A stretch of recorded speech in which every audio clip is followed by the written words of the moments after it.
Hey, yeah. So I have a little audio of Glenn Beck. This really wasn't said on the radio, although he did discuss it yesterday.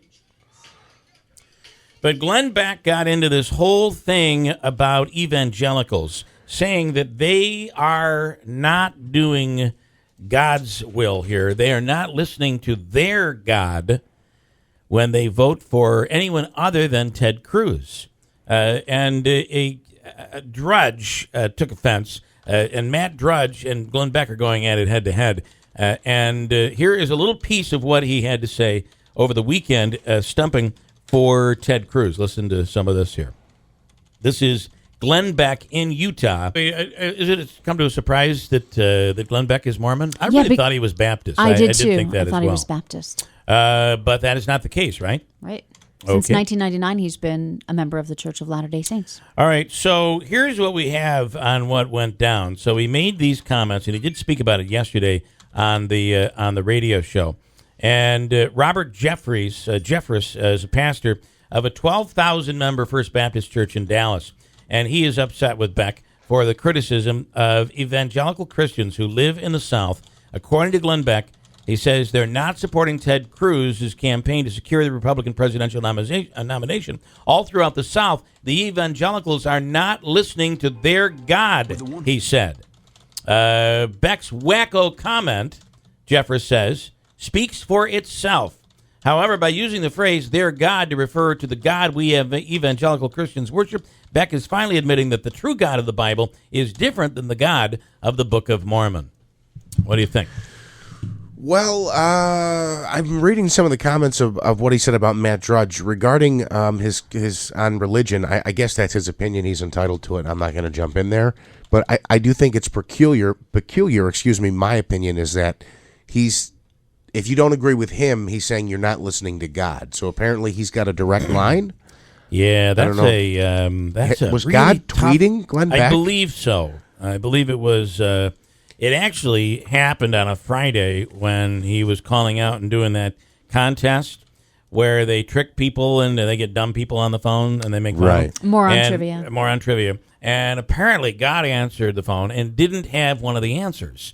That was Thursday. Shocking. He was playing Mormon trivia instead of moron trivia. That's what it was. It was Mormon trivia. Andrew? I think the hashtag that God used was hashtag the blaze. Might have been. Might have been. Anyway,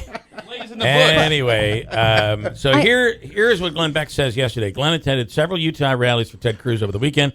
He welcomed 12-year-old Dale on the stage. Unbeknownst to even his family, Dale shared how he decided to fast the past 3 Tuesdays for the election outcome.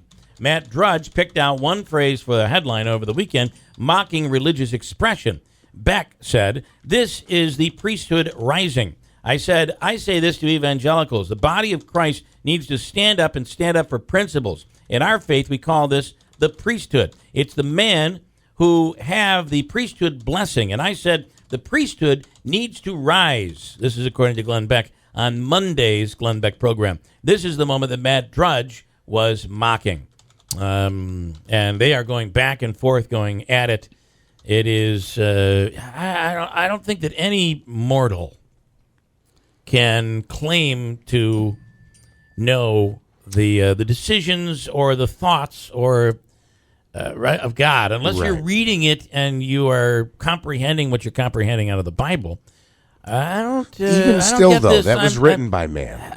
That's exactly right. How does Glenn Beck know who God feels we should vote for when it comes to this presidential election? The ironic thing about Glenn Beck is, and Manaski and I have had this conversation in the afternoon in the newsroom after, we received many calls about the Glenn Beck program. The thing that is so weird is that, what he says on the campaign trail is antithetical to what he says during his broadcast. Now, we know that he's been really going at it with Donald Trump and Hillary Clinton and really going for Ted Cruz in his broadcast. But, when he's talking about the refugee crisis, he's saying, we've got to rescue these people. We shouldn't care, as long as they're Christians, we should be all in this together. And the rules seem to change when politics is involved. And I actually tweeted something to Glenn Beck a couple of days ago, and of course, it was not acknowledged. Okay, you finish. I just think I think it's hypocritical to say, these rules apply to Hillary Clinton, these rules apply to Donald Trump, but these rules don't apply to Ted Cruz, nor do the rules apply to his handling of religion vis-a-vis Ted Cruz. Yeah. Well, and I also find it very unchristian to be talking about helping only Christians, right? I mean, because that's really his thing. It's that no one is, everybody's trying to help the Muslims. What about the Christians? And I know that, if you're Christian in that part of the world, in the wrong place, they will chop your head off. But they're doing the same thing to Muslims. So how do we say you just help a poor Muslim child? Even the ones that end up wearing a bomb strapped around their bodies, those kids don't know what they're doing. They're told what to do, or it's just done for them. How do we not help a child? Why can't it just be a child? Does it have to be a Christian child, or a Mormon child, or what Mormonism is Christianity as well? But there's debate there, which is what we're going on. This debate between evangelicals and Glenn Beck. But there's a lot of preaching going on.